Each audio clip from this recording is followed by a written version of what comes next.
How do you get from leading people to Christ to starting a new church? A team from Ohio reached out to the larger No Place Left network with this question. So big shout out to Feeney for hosting this, and for the No Place Left Army and leaders in that network for sharing what they're learning, biblical principles and best practices for getting to church that multiplies. Shortcuts to each question answered is in the description below. Also, Feeney has hosted this on his podcast, On the Road to No Place Left. So part 1 and 2 of that podcast is also in the link below. So let's jump in. For us, I want to just get my head wrapped around how these churches form. I mean, that's our vision, to see house churches form as a result of the being in the harvest field. I come from the old school church planting type of ministry, where you put together a team and send them out. And we just want to do it this way, and just want to understand the strategy and maybe what's really working here in America from people that have walked ahead of us. So we're here just to learn and to hear from you. That's great, man. But I did want to put Tyler and Jim on the spot because I know a little bit of some background, and maybe you guys could even comment as you guys are seeing churches started in the No Place Left Army Network. Do you have a time where you're kind of in that 3/3 mode where it's not a church yet, but it's definitely more than just two people hanging out, shooting the breeze? Like maybe even whether you'd have a story, or you can just kind of take us through for you what that process looks like, and then, or how you've seen God work through that is probably the better way to ask it. And then we could dial into if there's specific questions out of that. But just so we kind of would love to understand from your context, I think that would help as Kirk and his team are figuring that out. Tyler, will you take that one? I had a feeling this was going to happen.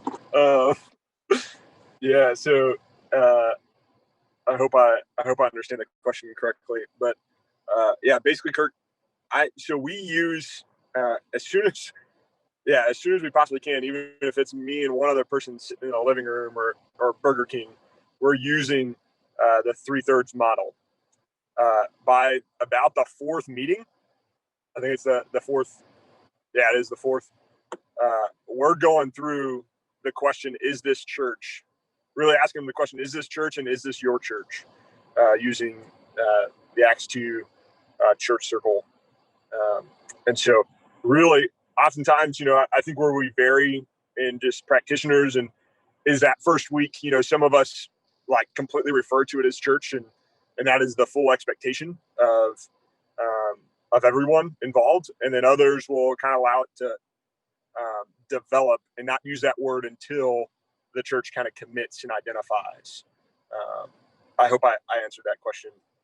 I was curious how, Tyler, when you said that difference in practitioner, is that basically just personal preference? Like, how does that work out? Because I know I've run into both too, the super high end of like, we're going to call this church from the beginning, and then a little bit where, we want it to get to there, but we don't want to call something that isn't. I'm just curious if you had any more to comment there.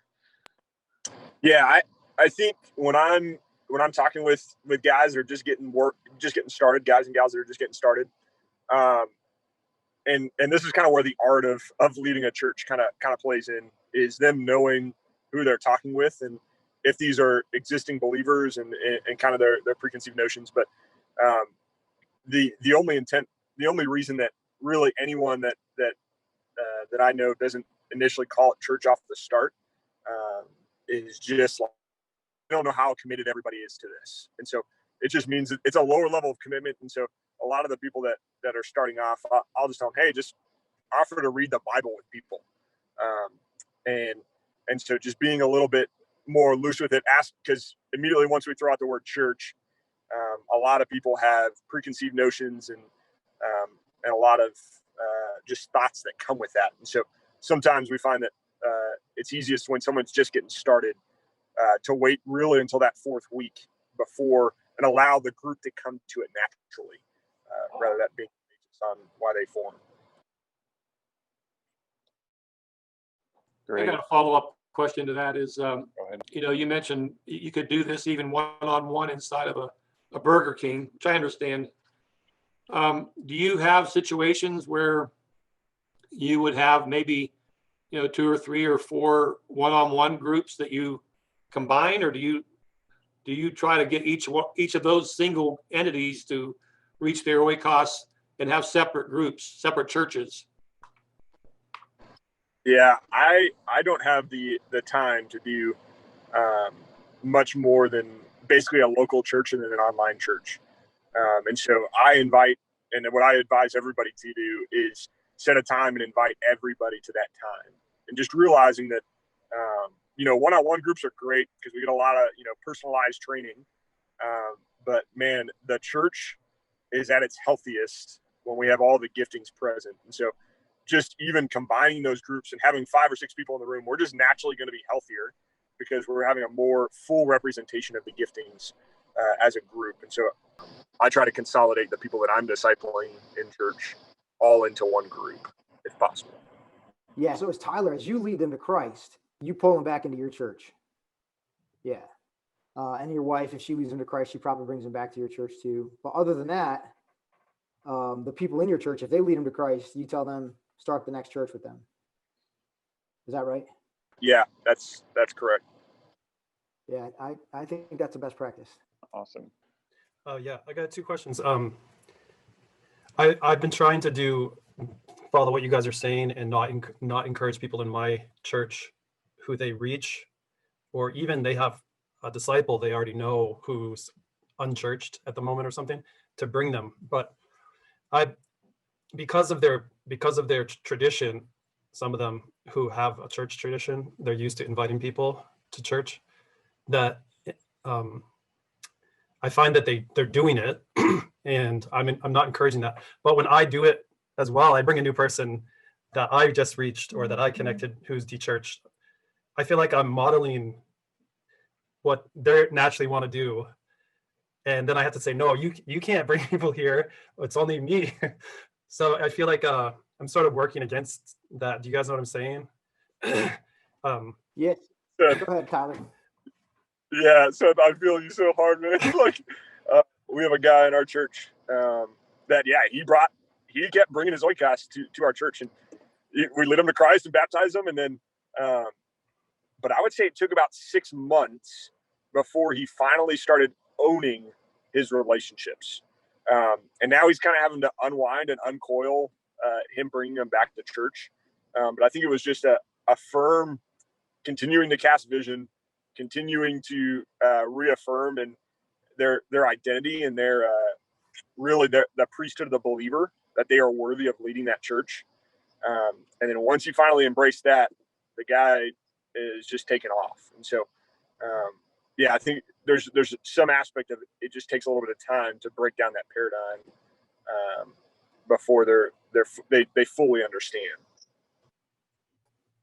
Yeah, that's great, Tyler. And it is going to take time because they've been told their whole lives they can't start churches, and they've been practicing their whole lives to bring their friends back. Now, a lot of these issues, I just, as an aside, are issues for existing believers who've been churched. When you lead people to Christ from the pits of hell who don't know anything about this, it is the most natural thing in the world for them. They are asking a different set of questions, like, how do I, get out of alcoholism? Not, I can't share the gospel. Of course they can share the gospel. Of course I can do what you're doing. So the further you get downstream into lostness, the less these are the questions. But the first place I check, Seth, when someone's kind of got going on what you got going on, is I want to go and sit in a vision casting in your church. And you have to be, what we're talking about is not instinctive. It is instinctive for them to bring them back to you to disciple them for them. So you have to be super clear. From the very first meeting, we cast our multiplication strategy, which is, hey, you're going to come here to learn to obey Jesus, and we're sending you out here. If you lead someone to Christ, you do with them exactly what I'm doing with you. And you usually tell them, if you bring them back here, we will disciple them for you. But if you want to take the lead in discipling them, you start the next church. Another phrase we use is, hey, bringing them back here is authorized, but it's highly discouraged. And you're right, you cannot stop them. And so your church is going to fill up because they can't help it. But when the light bulb goes on, they will never bring you their people anymore because they want to start a church, and they will say, get away from the people leading because I don't want you to suck them up. And that's what you want. Now they're really taking ownership downstream. So you have to say it every week. And then you have to say, how are you doing and applying what we've been coaching you to do? If you have to ask them questions like, if you were going to start a church, who would you start it with? Where would you start it? What time would you start it? What day would you start it? And make them visualize how they would walk through it, or they will bring them back if you let them. That's great. Abby, did you have a question to ask? I saw your nice digital hand raised. If somebody could talk me through this using names rather than like third party, like that, like, because I'm thinking, like, if I lead Mary to the Lord, and Mary has her oikos of children and in-laws or whatever, and they're coming to her house because it's her oikos, but I'm hearing you say, no, don't do that. So then does a church ever actually form as you are pushing it out? I mean, I get the idea of expansion, but are you ever actually forming a church if it's don't bring them here? Abby, that's a great question. Tyler and I want to just share very practically our multiplication strategy, and we'll use a live example of how it played out to at least a third generation church here in Columbus, Georgia. So Tyler, you're on your phone. Do you want me to draw while you kind of narrate and put how I trained you in church? You went out and started a church. All right, Tyler, you keep talking. I'll try to draw. Yeah, so our basic vision cast starts with Matthew 28:18 through 20. Does anyone have that memorized, or get someone to read that for me? Jesus came to them and said, therefore go and make disciples of all nations, baptizing them in the name of the Father, Son, and Holy Spirit, teaching them to obey everything I've commanded you, and surely I'm with you always to the very end of the age. Awesome. Yeah, thanks. And so, yeah, we really break this down into two big points here, and Jim got them up there. The first one's go and make disciples. The second one, teaching them to obey. And so, what this looks like practically is, so Jim teaches several of us on every other Friday night how to obey Jesus in the church C12. It's an online church. From there, people launch out all over the United States, and so we'll just focus on what we're seeing here in Columbus. And so, in my oikos, where I'm living in Columbus, Georgia, in Fort Benning, we planted a church called the Light Church. TLC is what we call it. And so in TLC, we've got about 14 people, all that probably about 80% of them, either Sarah or I have baptized. And so people from the local area, people that we've just encountered, people that we've been connected to other people that are in the military. Just people that we naturally encounter in our everyday lives. One of those people that we got connected to, his name was Kane. Kane lives in Harris County, which is just north of Columbus. Kane started sharing the gospel. His oikos, and within the first 6 months of being baptized, led 3 of his family members / close friends to Christ. And so Kane went through the struggle a little bit of bringing them back, but has just recently started a church with his oikos in Harris County, and basically started that church with his brother's fiance. His brothers are, some of his brother's friends are coming back, and but Kane has reached his oikos in an area that me and Sarah don't really have access to, and there's several churches off of the Light Church, but we'll just use that practical example. Does that make sense? Does that answer your question, Abby? Somewhat, yes. Yeah, I guess a question I would have is Kane still maintaining a relationship with TLC in terms of, I don't know, accountability, or is he in a relationship with C12, or is he in a relationship with both? I mean, how does that work? Yeah, so we use we call the 2-church model, the 6-hour guideline. So Kane comes back to TLC every single week, and then goes and leads his church every single week. And so he is just in those 2 churches. So he comes back, gets trained in our church, taught to obey, and then he goes out and makes disciples, gathers them together, teaches them to obey, and the process continues. Okay, got it. Yeah, and I think this is helpful to think about generations of churches. I've met with Kane, or been around Kane, maybe 3 or 4 times in 6 months. So the more that I'm leading C12, the more I influence Kane, the less legitimate a third generation for me he is. So if Kane were coming back to C12 every single week, he wouldn't be third generation, even if Tyler led him to Christ. I would be the one discipling him. He would be a second generation off of me. So Tyler is showing here what it looks like when someone really owns it and they don't bring their people back. And this is a hard and exacting distinction for a legacy church, because the legacy church is usually so healthy and such a great place. Everybody wants to come back here. But the big breakthrough for a legacy church is when there's a third generation church from the legacy church that doesn't know about that large, healthy expression of church, because that way, another test for generations is I can kill the first generation and nothing happens to the second or third. Right. So you got to kind of imagine, if I ended C12, what would happen to this network? If we ended the legacy church, what would happen to the other churches?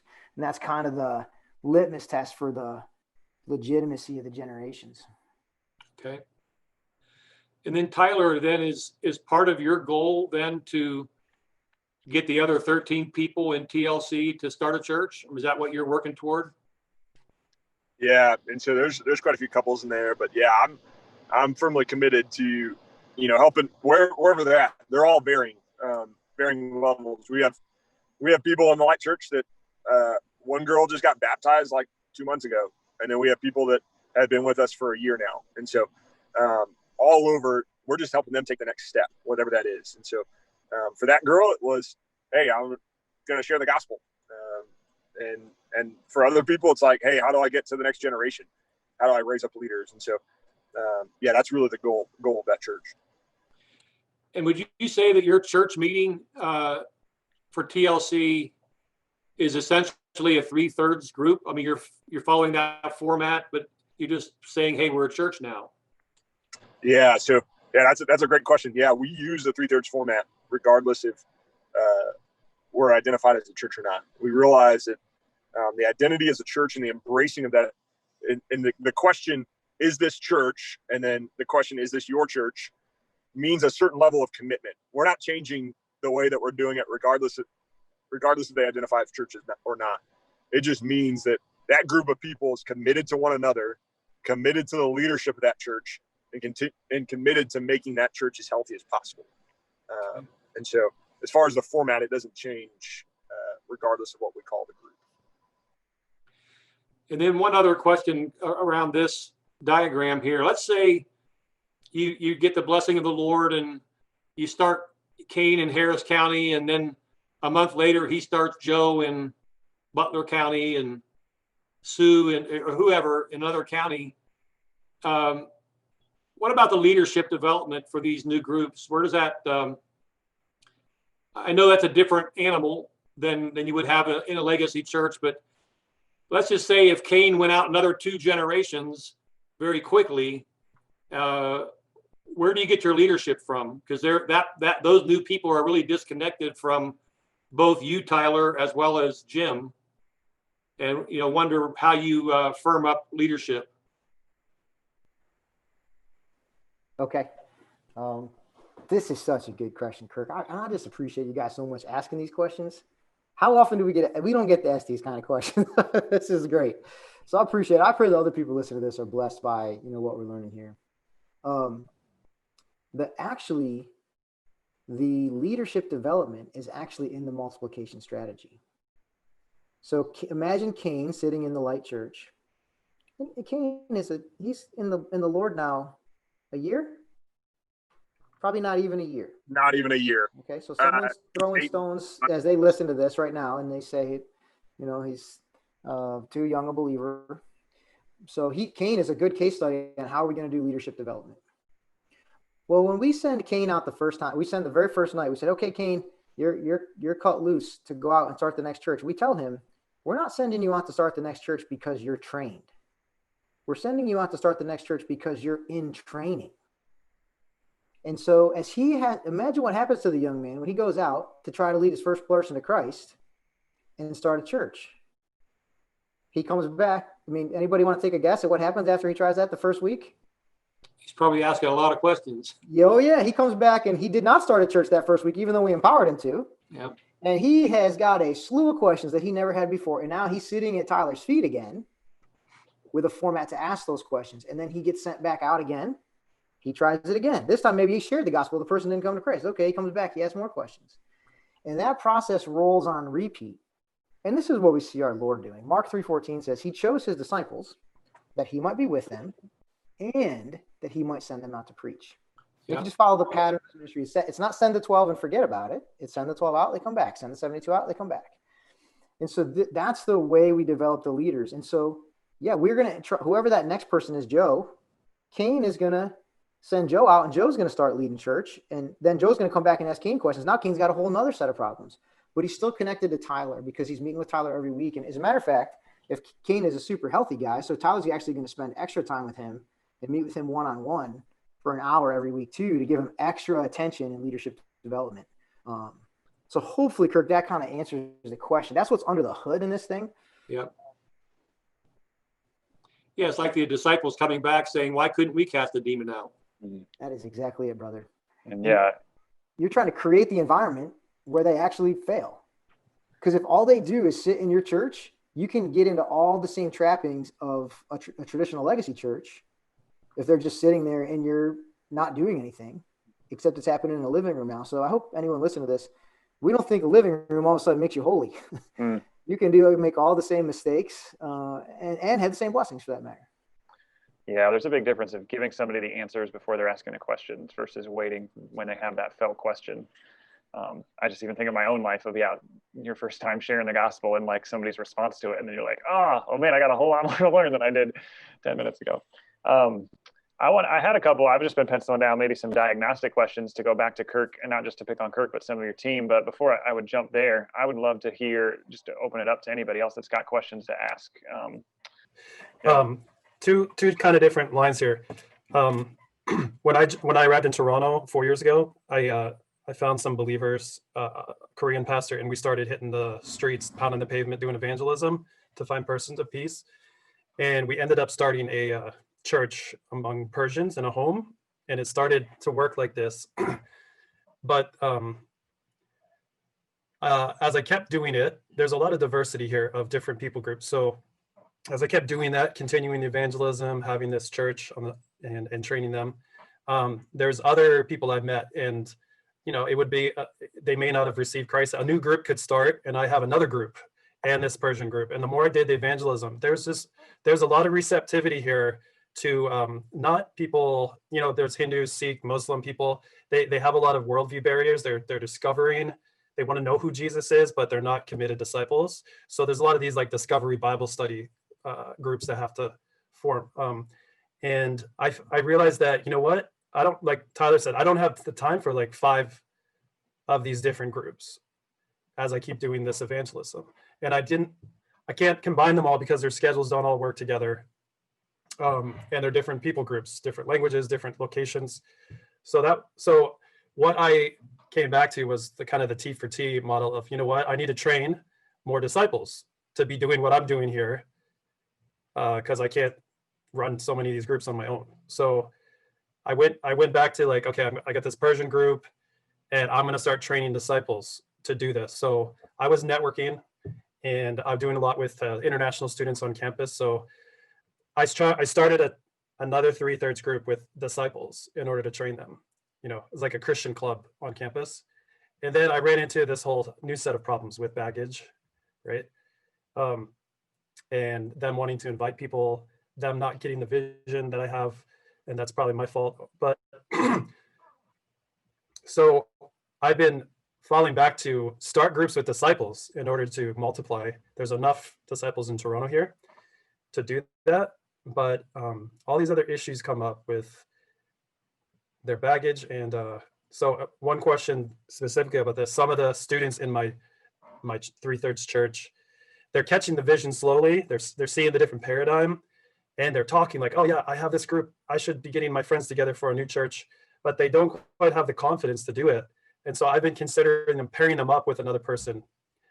For instance, Kane is in TLC, and there's another person there, and they both don't have confidence to start but sending them out together to start another group, combining their oikoses into another group. Is that something you guys would recommend doing, or for the accountability and the confidence of these church planters? And can I ask one clarification, Seth? Are those is it primarily pre-existing believers or primarily new believers, or a little bit of both? It's a little bit of both. Okay. Like the one who, yeah, it's a little bit of both. I can't give all the details. It'll talk too long, but No, that's fine. Yeah. Just kind of was curious. Yeah, I'd love anybody have any thoughts on that? I want to hear how Tyler answers this one. Oh man, yeah, that's a great question.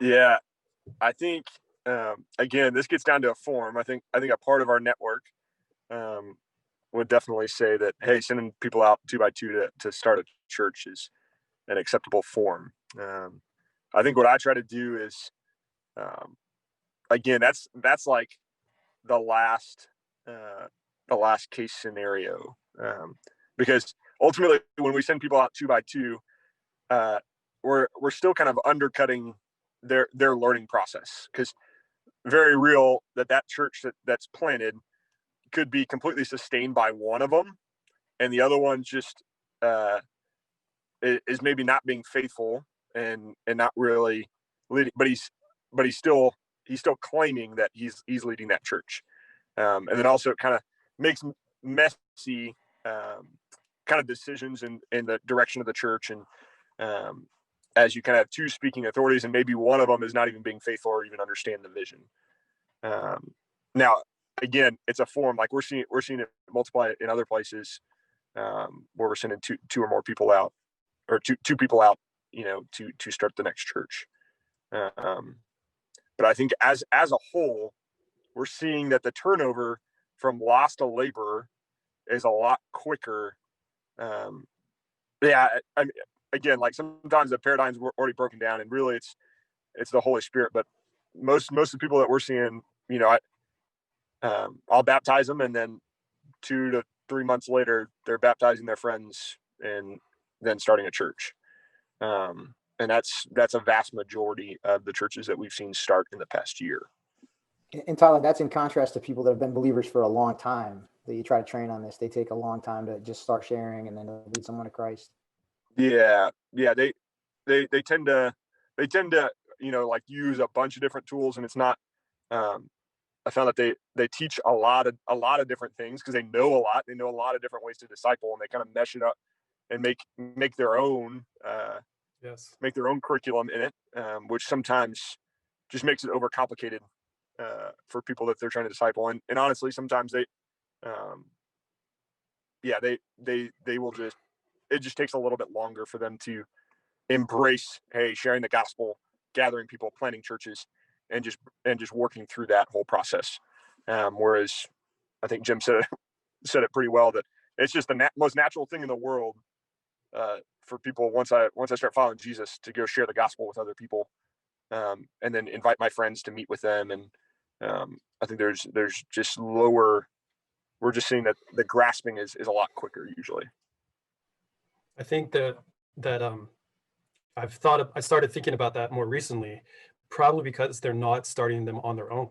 So it could be my fault because I'm not casting vision well enough, or maybe my 3/3 model isn't reproducible enough. That could be another thing.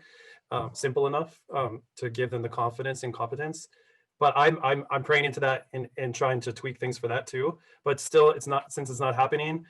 Some of them have said, I want to do this, but there's some kind of barrier to it, whether they feel unqualified. Like, for instance, one girl, Pamela, in my group, she's been catching the vision, and she said multiple times, oh, I've got friends in Peru. Why I should be doing this online and with my friends in Peru and my family?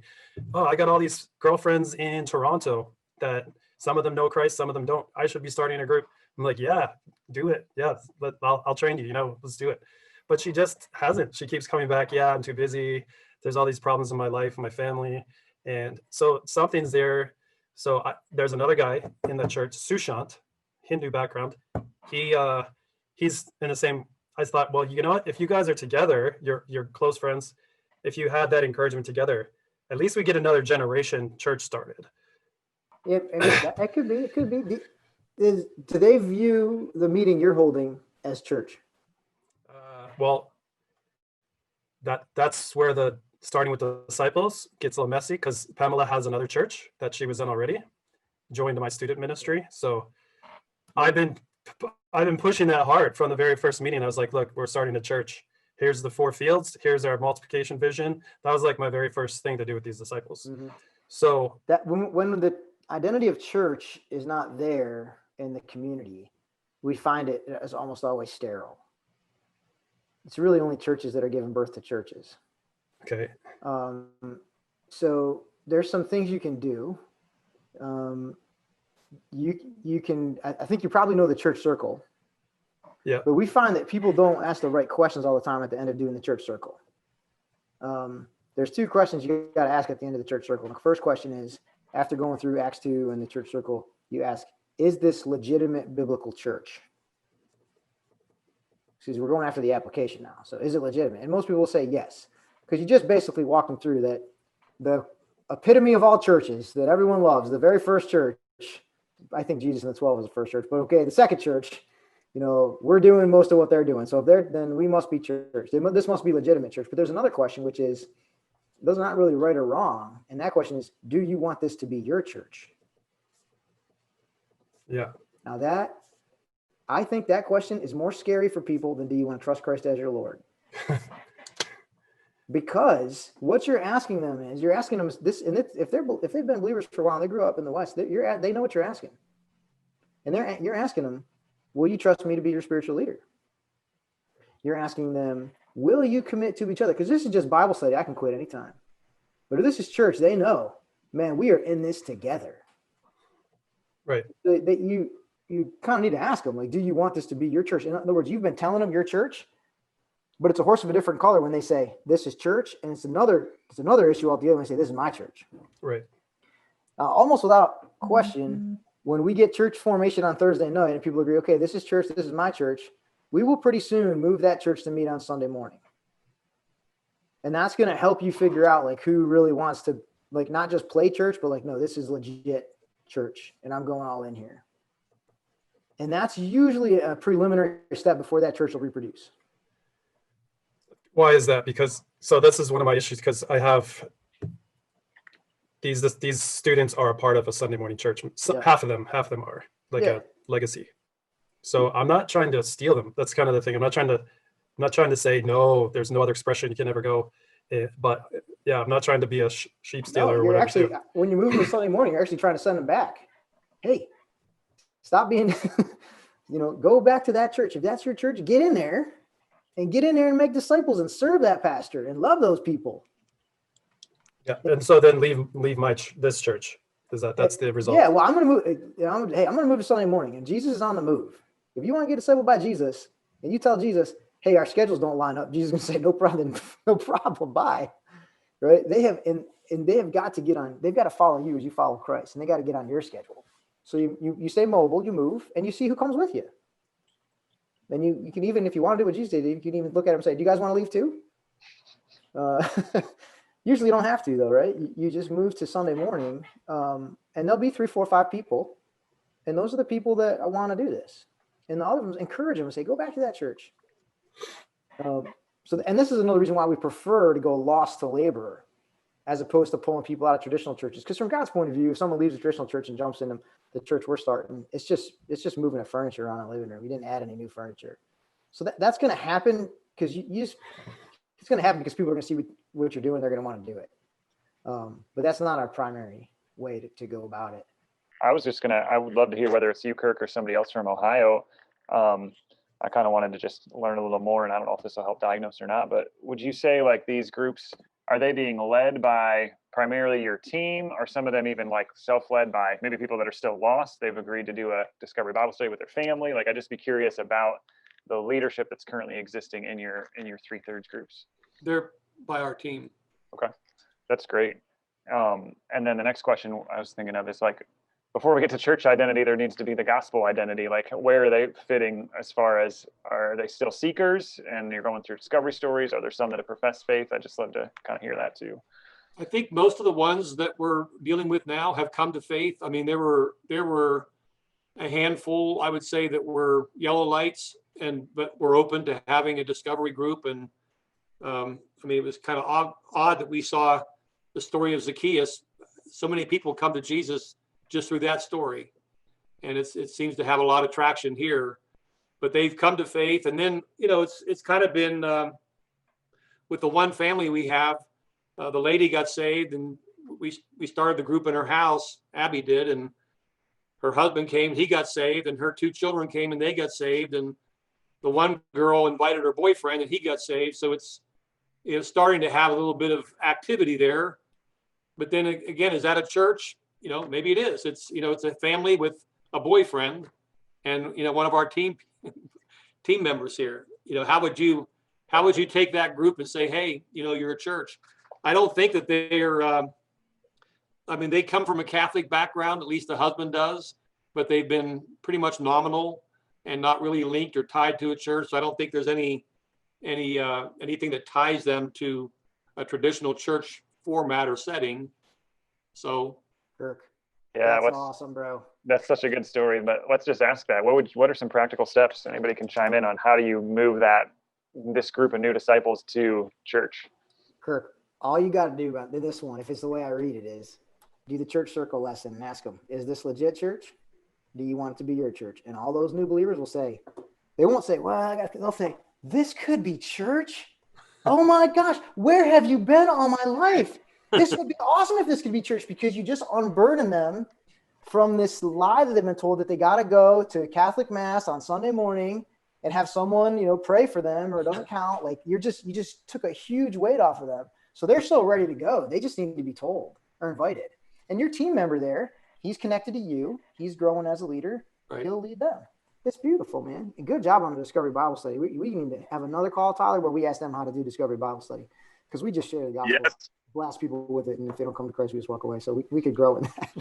Well, what we've been doing with that is we're going out sharing the gospel, and the people that aren't responding now, if they're open to sitting down and learning more about Jesus, we'll take it, and we'll go into there and begin the follow-up using a 3/3 format. And it's not long. I would say all the ones that have come to Christ that were yellow lights came to the Lord within a couple of weeks. That's what I'm hearing from people that do this well. So would that meeting often just be one-on-one if you found one person that was a yellow light? So okay. I think that's awesome. That's why we're ending up. I think that's why we're ending up with a lot of 3/3 one-on-one groups. Yeah. So I see now, but that's still awesome. Praise God. Yeah, my experience, I don't have any great stories like Kirk. My experience is yellow lights filter to red lights pretty fast. I mean, it's not a huge time drain because you're talking maybe 2 meetings if they're not going to respond. There's a season, I think, especially Seth could probably speak to the cultures of needing to do a law and creation of Christ, you're reforming it. But if you're in that general understanding where you're already speaking the same Christian language, then it doesn't take long to filter to a red light. I think that we've used primarily the Stories of Hope, that series, 6 or 7 stories of hope. But like I say, it doesn't take long before they come to faith. And more often than not, it's the story of Zacchaeus. That's great. So I'm just going to front load Zacchaeus. I've been using the signs of John. And they're not all super. That first story, turning water to wine, it kind of goes off flat. So maybe I got the wrong passages. So yeah, I usually skip that one and go right to the Samaritan woman. Tyler's got these good tools. He's been. Yeah, Peter, I think I made it sound a little too easy when they come to Christ. They do need to be taught to share the gospel, and they need to have the vision cast. Okay, this message for you and your family for all who are far off. Yeah. But they usually, if they first have just come to Christ and gotten baptized, they usually receive that pretty quickly and will do it. Because honestly, a lot of times they're thinking, "Oh, I'm a Christian now. This is what I'm supposed to do." Mm-hmm. No one's told them they're not supposed to share the gospel yet. So it's, and the sooner they start sharing, and the more, I think most people are much more likely to receive their identity in Christ by sharing. They act their way into a new way of thinking more than they think their way into a new way of acting.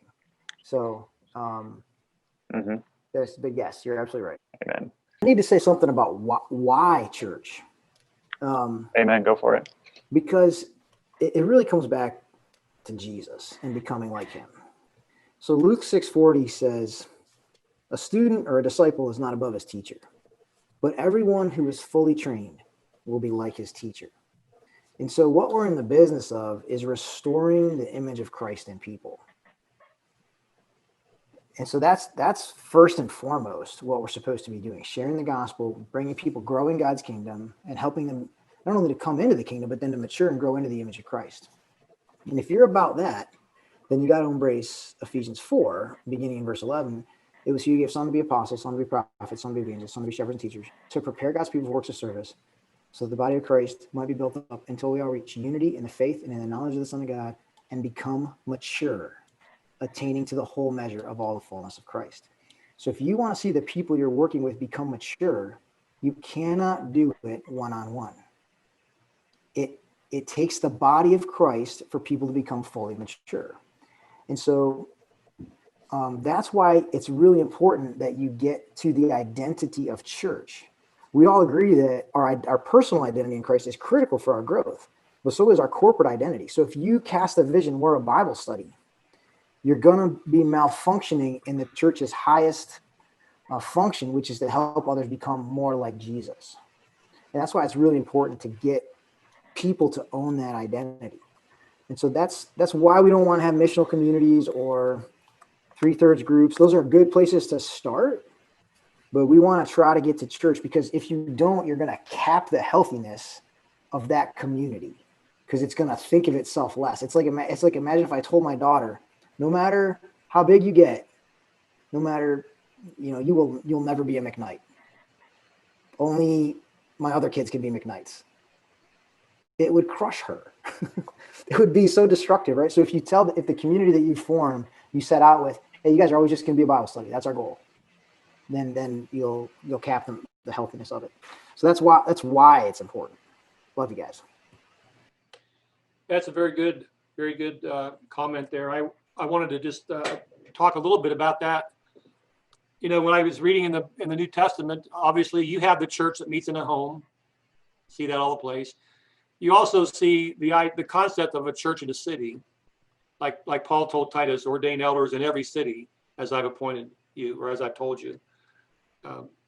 There's also churches in a region, like the churches of Galatia, the churches of Asia Minor. So there's these different relationships within churches. So when you mentioned the fivefold ministry, obviously you're not going to have that in every house church.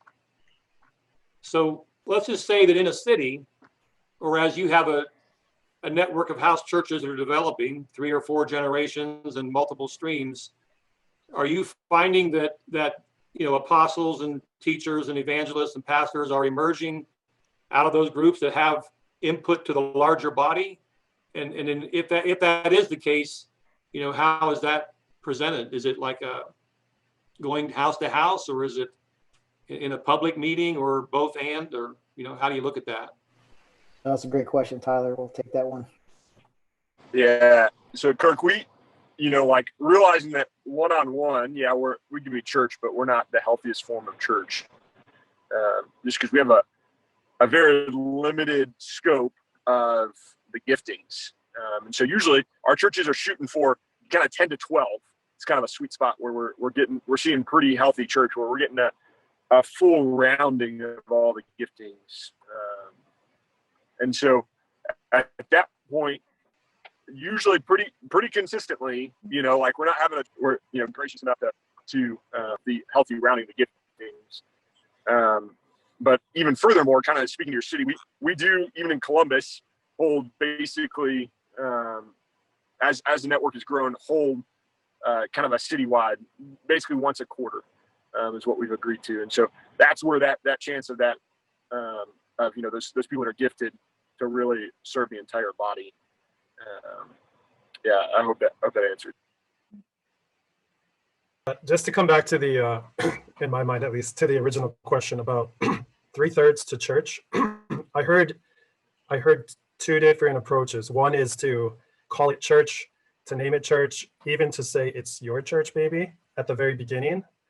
And the other one is to do it at the end of the Commands of Christ story set, to kind of be church before you actually call it church, be and do church before you commit that it's my church, your church. Is that right? And does it just depend on who's in your group and where they're at with what kind of tradition they have maybe, or what kind of preconceived notions? Yeah, Seth, what I do, I think this is what Tyler does too. The very first meeting, I call it church. I tell the other people in the room, your church. I say, okay, church, we're turning to Matthew. It's in passing, Matthew 7, whatever. So it's like I have a 2-year-old son. I called him the day he was born, James. At some point around 2 years old, he looked back at me and said, I'm James. That was a big day. He received his identity. So from the first night, I'm going to cast that identity. And when I get to lesson 4, at least in our set, I'm going to ask, okay, time for you to tell me what your identity is. I've been imparting it for 4 weeks. Now it's time to call you to the carpet and ask you the scary question, like, do you guys want to be church together? So that's how we do that. And a lot of times we get no, the whole room is no. Okay, we'll stay at Bible study. We'll train you on some more evangelism. We'll train you on some other stuff. We'll come back to that a month later. Has anything changed? And after 2 rounds of that, if it hasn't changed, those people do not want to be church. And I'm probably going to appoint a leader and move on for that Bible study or whatever it is, whatever identity they want that's other than church. So I don't know if this is true for anyone else here, and it could be just me, but I think the reason, one of the hesitancies of me giving them identity as church from the beginning is the theological one, that it's not theologically actually a church. So that's where I'm kind of hung up on that. I prefer not to until we're actually are a church, when we're doing the Lord's Supper, when there's for sure been baptism, when there's for sure we're doing the things the church does.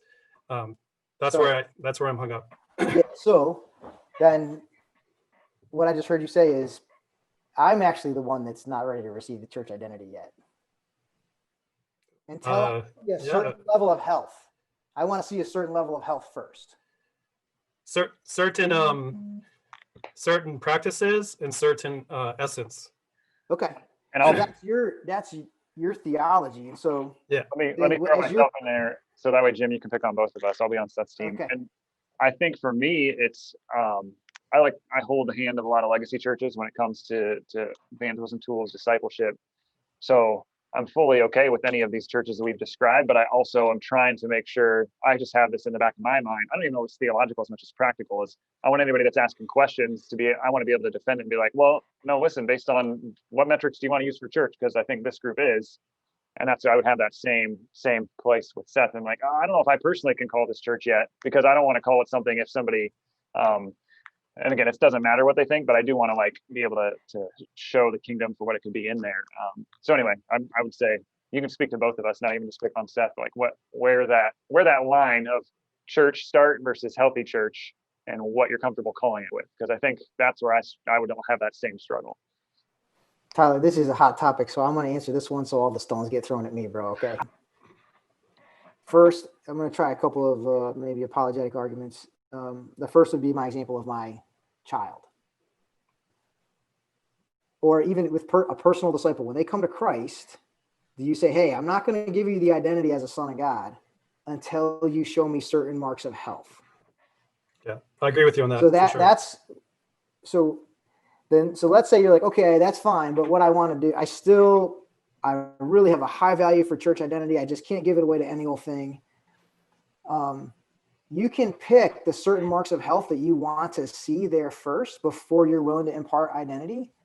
But whatever that list is, I think it's going to end up being relatively arbitrary and capricious. And you will change it over the years and it will usually be somewhere around about the health of the community that you're able to generate. So you'll end up with, hey, what I'm doing, I can get to church because I can get it healthy enough. You guys, not sure yet. And that's probably where you're going to land. So I think you got to ask yourself, what is it theologically that really makes a church a church? Is it, we took the Lord's Supper, ding, church in God's eyes, or Lord's Supper plus a baptism has already happened, ding, now we're at identity. I think if you search the scriptures, I think you're going to find out that what makes a church is the covenant to be church, the commitment to each other, we have received this identity. I think if you tell God, hey, this group of people are here, we're not church, God will say, okay.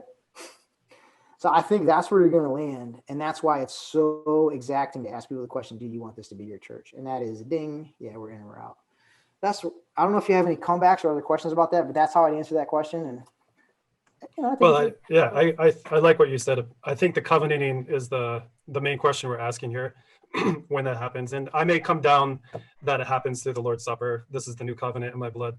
but it's still the same thing, right? It's still you need to have that commitment to that being your church. So yeah. Yeah, a I term got you a, might I want got a to use. comment I'd like to throw out Go there. ahead, Kirk. This is a question I've struggled with a little bit myself, and I, not necessarily having a theological issue, but again, what is it that defines the church? And one of the things I kind of landed on, maybe this will help you, Seth, I don't know, but one of the things it mentions in the book of Acts 2 is that they were devoted to the fellowship. And when you look up the word fellowship, we think of it as a couple guys sitting around eating potato chips and watching a football game, something like that, as we talk about fellowship in the church. But really, biblically speaking, it is a full-blown commitment. And the Bible talks about our fellowship is with Jesus Christ. And it's also, First John, he writes about, we want you to have fellowship with us, but hey, our fellowship's with Jesus and with the Father. And there's also something that Paul writes about called the fellowship of the gospel. And I just feel like the devotion to fellowship is really what defines a church. I mean, all the other elements, yeah, they'll come out of that, but I'm devoted to Jesus. And because of that, I'm devoted to the people that are his. And along with that, I'm devoted to his mission. And to me, that's what really constitutes a true fellowship of believers, or a church, whatever you want to call it. And the other elements come out of our obedience to him. Yeah, even if, what the cool thing is, like, even with my theology, I'm thinking of moving the Lord's Supper up to, like, let's say I put it lesson number 1 in the commands of Christ, then okay, then we kind of solve the issue right there, right? So Yeah. or I put it as like very early on, lesson 4, like yours, right? So it's not that it has to be some huge paradigm of traditions and health before you to call it a church, even in my view. So Yeah, Seth, I forgot to mention for our lesson 4, the church circle lesson, for worship, that meeting, we usually take the Lord's Supper at that meeting, because practically it really does help people to receive church identity. If you take, they kind of know, like in the West, well, if you take that bread and that juice, man, that's only in church, man. You don't do that in Bible study. You don't do that in devotional time, man. That is for church. And so they do it, and they're like, oh, we just did it. Maybe this is church. So This is something, it does help people to receive church identity if they take the supper. So. And I have one last question, if you don't mind. I guess it's a theological question, but I don't know where everybody's at with the whole idea of women in leadership. I mean, I know we come from different backgrounds, but where are you at with, let's say, a woman leading a church versus, like Nympha says, she had a church in her house. So that means that she was just the meeting place and there was a different leader? Or do you guys espouse women in leadership, or is it just men? I mean, we're typically a male-led church. I think that's our tradition, and I think it would be difficult for people here if we're trying to spin these off from the legacy church, which we're not. I'm just curious as to how you handle the whole process of women, because I mean, a lot of times it's the women that are out banging on the doors and leading people to Jesus. You know what I mean? So. Yeah. Tyler, Jim wanted you to take this one, but I would love to know, maybe you guys got, with your the love of practical story too, illustrate it with whether it's a name or a real story from your guys' streams. Yep, I've got a name and a real story. We've got a girl in our church, the Light Church. Her name is Rachel Gaz, and so she has been sharing the gospel like crazy. She moved here just to be in our church, and so she has led several people to Christ and started a church in a family's house. Now, she would not claim to be the elder of that church, although she is leading it.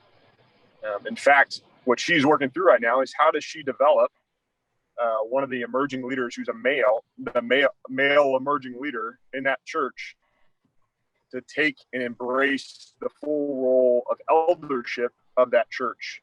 And so she's learning how to raise up a leader while just meeting with him in church and hand off the eldership of that church during that time. So I think the way I like to think about it is, just as we're trying to grow in church health, having a woman lead a church is, we're trying to continue to grow in that health. And so as she raises up that leader and that male leadership, she's making that church more and more healthy.